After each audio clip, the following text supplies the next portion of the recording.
નથી અમે જાણી જેની સુરતા સાંભળી યાની સા વધે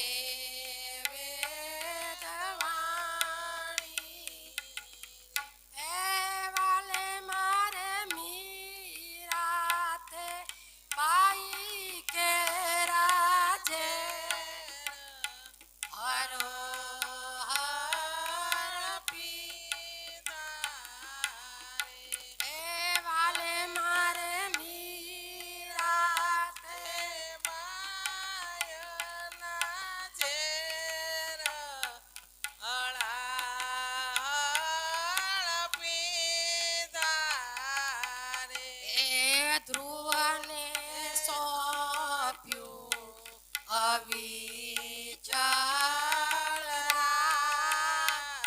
પોતાનો કરી થાપ્યો રે ધ્રુવને સોંપ્યું અવિચળ પોતાનો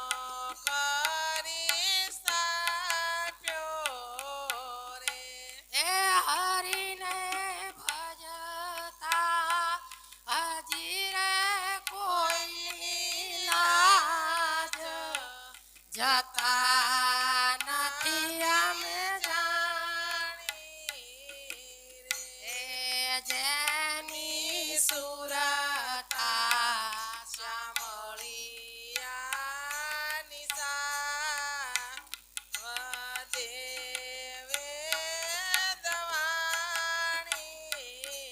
આવા અનેક ભક્તોના ભગવાને કામ કર્યા. નરસિંહ મહેતાના 52 કામ કર્યા હે.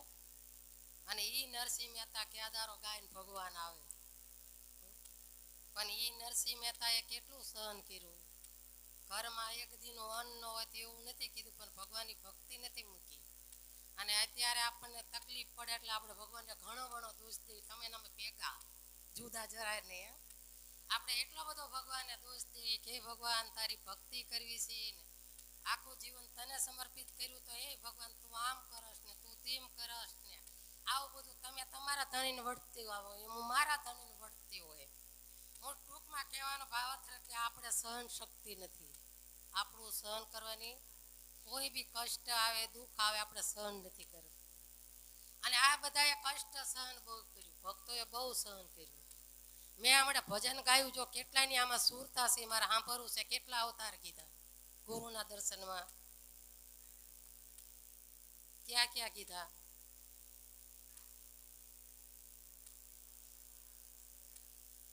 હા, ચોથો અવતાર બાકી રહ્યો ને, ચોથો અવતાર બાકી રહ્યો. ચોથો અવતાર અર્જુન સાધુ કેરો ધરિયો રે,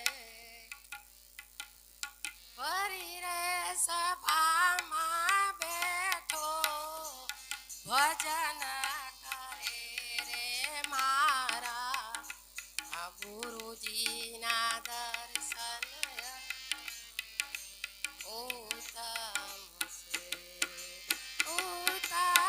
છે રે ગુરુના માતમ છે રે મારા ગુરુજીના દર્શન અર્જુન ઉત્તમ છે.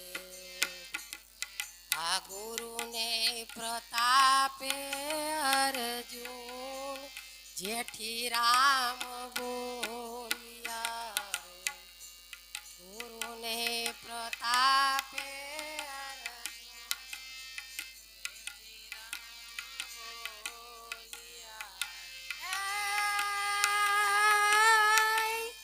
સદગુરુને સેવો તો તમને શાન તો મળે રે મારા ગુરુજીના દર્શન અર્જુન ઉત્તમ છે. ચોથો અવતાર સાધુ કેરો ધરિયો, ભરી સભામાં બેઠો ભજન કરે. છેલ્લે ચોથો અવતાર સાધુનો મળ્યો એને. કાગડામાંથી બગલા થયા ને બગલામાંથી હંસલા થયા ને હંસલામાંથી સંતનો અવતાર ભગવાન આપી દીધો અને એ ભરી સભામાં બેઠો ભજન કરે ને ભવસાગર તરે અને બીજાને તારે. આ ગુરુનો મહિમા, ગુરુનો શ્રેષ્ઠ મહિમા છે. ગુરુ આપણો ઉદ્ધાર કરે છે, ગુરુ જ આપણું કલ્યાણ કરે છે. અને આ 184 આટા ફરવાના બંધ કરાવતા હોય તો આપણા સદગુરુ. પણ સદગુરુની શાન સમજવી, ગુરુ આજ્ઞા પાળવી, આ બધું કઠિન છે. કઠિન છે અને સહેલું છે, એટલું બધું અઘરું નથી. રાજા ગોપીચંદે તો બહુ સહેલું કીધું. આપણે બધા કેવી કે ભક્તિ કેરો મારા ઘરે, ખાંડા કેરી ધાર, કાંટા કેરી વાડ. કાંટાની વાડ કીધી, ખાંડા કેરી ધાર કીધી. ખાંડાની ધાર કીધી શું લેવા? બે ધારી તલવાર સંસારી માટે. સંસારી માટે બે ધારી તલવાર, એટલે બે પંથે એને હાલવાનું, એને સંસારમાં રહેવાનું ને ધર્મનું કરવાનું. એટલે બે ધારી તલવાર કીધી છે કે સંસારમાં તું સરખો રહે, મન રાખ મારી પાસ. આટલું તું કરી દે ને તો કરી દઉં તને ન્યાલ. સંસારમાં રહો, વ્યવહાર કરો, બધું જ કરો, પણ છતાં જો કૃષ્ણ ભગવાન કે મને ન ભૂલે ને, તું એને હું મારો બનાવી લઉં, એને હું મારો બનાવી લઉં. એટલે એવો ભક્તિનો મહિમા છે. એટલે રાજા ગોપીચંદ, એને રાજા ગોપીચંદને 92 લાખ માળો હતો. આ ભક્તિએ શું કર્યું વિચાર તો કરો તમે. જેને ભક્તિ લાગી આવો 92 લાખ માળવો, કેટલી બધી રાણીઓ, આટલું બધું સુખ ને વૈભવ, અને ત્યાગી અને સાધુ બની ગયો ગુરુના વચને. જો તો એને ચેતવો કોને? માં જનેતાએ. જોજો આંભરજો બધાય. આ બહેનોને છે ખાસ આમાં લીધા જેવું. રાજા ગોપીચંદને પ્રથમ એની જનેતાએ ચેતવું હશે.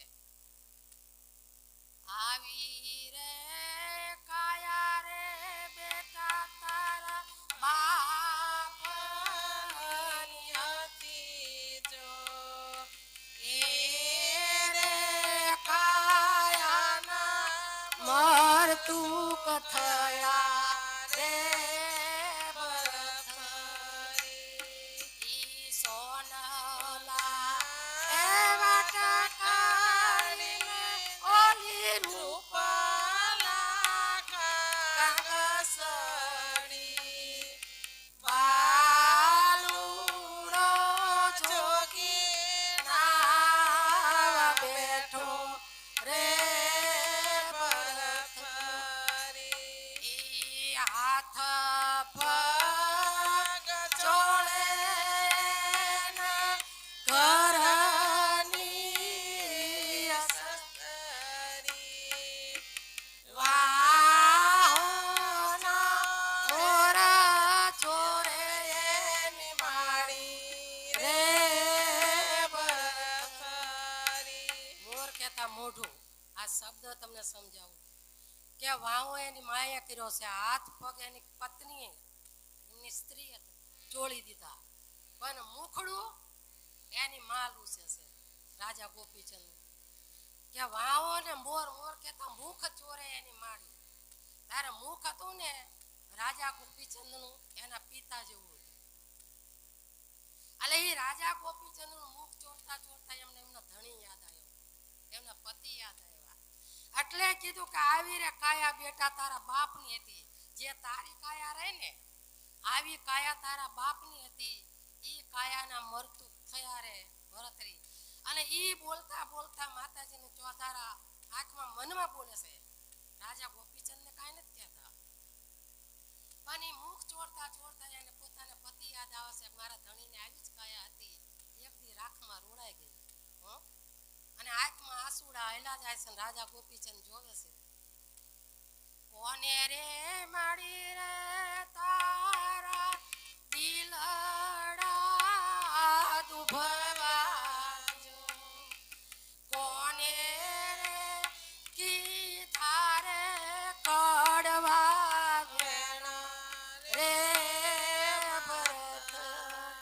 એમાં તારી આંખમાં આંસુ રાજા ગોપીચંદ ન જોયા કે આવા દીકરા જોઈએ, હે આવા દીકરા જોઈએ. જનેતાની ખાલું મોઢું આમ ઢીલું પાડે ને તો દીકરો પૂછે કેમ આજ તું ઉદાસ છું? એમાં આજ કેમ તું ઉદાસ છું? તને મજા નથી, તારી તબિયત બરાબર નથી, આ તું આ મૂળમાં નથી. જ્યારે દીકરો નોકરી ઉપરથી આવે, કામેથી આવે અને માને ઓશિયાળું મોઢું જોવે એટલે તરત માને પૂછે આનું નામ દીકરા, બાકી બધા દીપડા, બાકી બધા દીપડા. આવીને માનું હોશિયારું મોઢું જોવે અને પૂછે એમ રાજા ગોપીચંદ માની આંખમાં આંસુ આવ્યા અને રાજા ગોપીચંદ કે તને માં કોને કડવા વેણ કીધા, તમારું દિલ કોને દુભ્યું માતું મને કે, શા માટે રડો છો? એ વખતે ક્યાં સમય ના નથી રે બેટા રે અમારા દિલડા દુભવા નથી રે કીધા રે કડવા કોઈ રે તો માં શું છે, તને કોઈ કડવા વેણ નથી કીધા, તારું દિલ કોઈ નથી દુભ્યું, તો આંખમાં આંસુ શા માટે? એકવાર માં તું મને કે શા માટે તારી આંખમાં આંસુ છે? કે માં આવી રે કાયા રે બેટા તારા બાપની હતી જો એ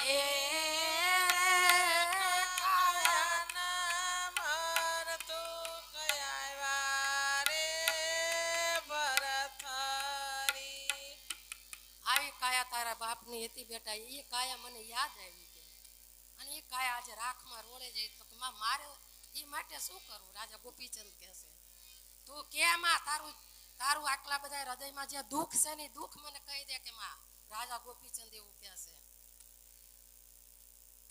રાજા ગોપીચંદ માં કહે છે કે તો બેટા છે ને આ 92 લાખનો આળવો હતો ને એ મૂકીને તારો બાપે વયો ગયો હતો, તો તું તારું જીવન સુધારી લે.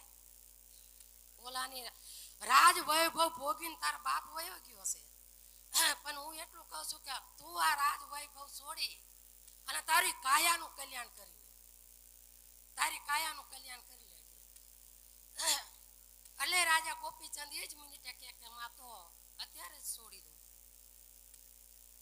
એટલે રાજા ગોપીચંદ ને ના પાડે છે એમની જનેતા.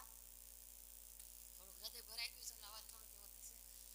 એ વખતે ગોપીચંદ ને એમ કહે છે એની માં કે બેટા 12 વર્ષ જો આ માની મમતા સંસારમાં રાખવાની, શા માટે રાખે છે માં એને સંસારમાં? એ જોજો કે તારે વંશ વેલો નથી, તું વયો જા તો આ રાજ વૈભવ કોણ સંભાળે?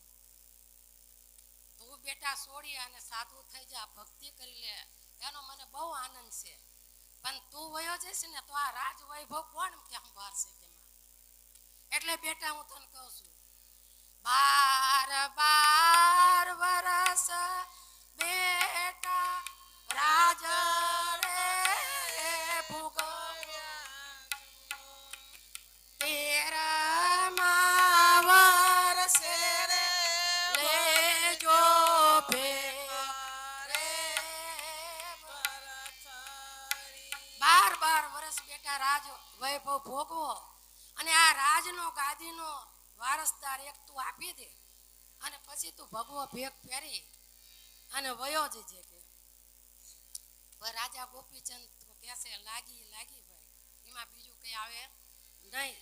એક ઘડી ગાય અને પછી આપણે વખારણ શરૂ કરીએ. મારું કઈ આમાં કઈ ધાર્યું રહેતું નથી કે આ દિવસ કઈ નહીં. 12 વર્ષ માતાજી કોને અમે આજ રે લેશું ભગવો ભેખ રે. રાજા ગોપીચંદ કહે છે કે કાલનો સૂર્ય કેવો માં ઉગ્યો કોને ખબર? એક ઘડી એક પલકી નહીં ખબર, ઘડી પલકી ખબર નહીં, કરે કાલ કી બાત. જીવ માથે જમડા ફરે 73 માથે બાત. આ જીવ માથે જમડા ચારે બાજુ ફરી રહ્યા છે, ક્યારે કાળ કોળિયો કરી જાય કાંઈ ખબર નથી. આ કાળ એમ ક્યારે ઝડપી લે અને આ કાયા પડી રહે રાખમાં રોડે જાય. એના કરતા કે મેં 12 વર્ષ કોને જોયા, હું આજ જ ભગવો ભેખ લઈશ. સોનલા વાટકડી હું ગાતી પાટણામાં, પહેલા મેં ભજન ગામડામાં બહુ ગાયા, બહુ કર્યા ગુરુ મહારાજની કૃપાથી. પણ એ પાટણામાં 8 દી ભજન કર્યા હતા. રોજે રોજ સોનલા વાટકડી ગાવાની ફરમેશ આવે આવે ને આવે. એક આલમની અસવારી અને એક આ સોનલા વાટકડી. પણ સોનલા વાટકડી ગાવ ને તાર લગભગ બધી જ બહેનોની આંખમાં આંસુ હોય પાટણા. કારણ તાર મારો અવાજ બહુ સારો મીઠો ની કરુણ અવાજમાં ગાઉ અને એટલા બધા બહેનો રડે. એટલે પછી આ રડતા જોઈ અને પછી બધાને હસાવાનું ગાવા માંડું. એ બધાને બીજું ભજન એ ગમે, સાસરિયા ને જો મોરીમાં.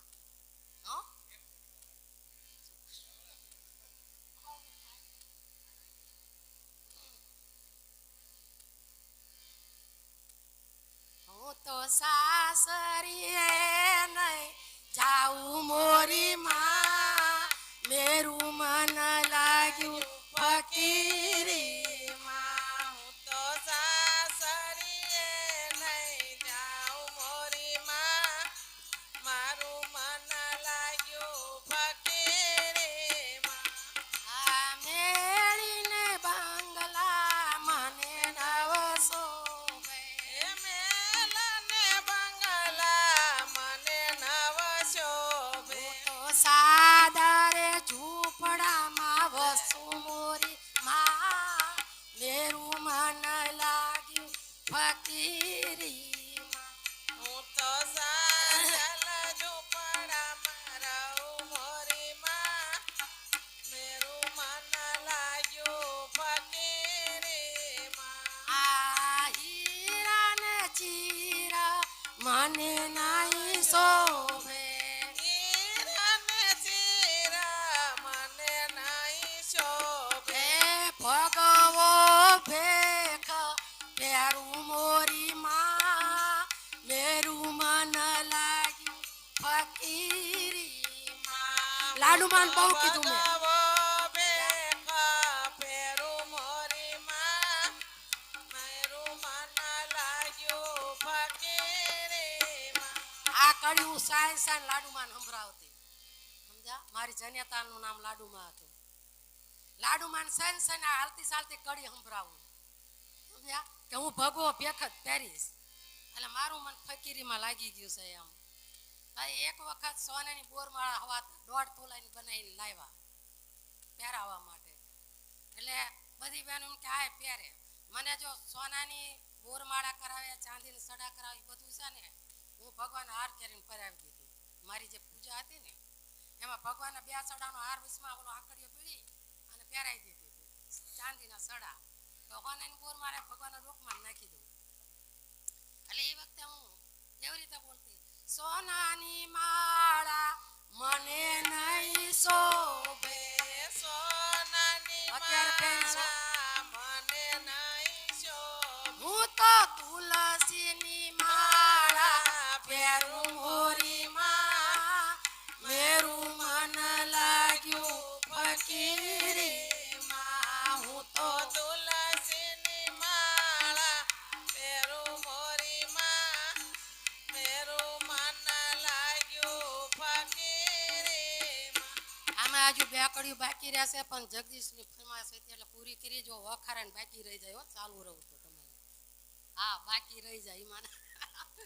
ના નહીં એટલે હવે છે ને બ્રાહ્મણો છે ને બાંધવાનું કામ કરે પછી છોડવાનું કામ કરશું કે ભગવાન કરાવે એ રીતે. બરાબર?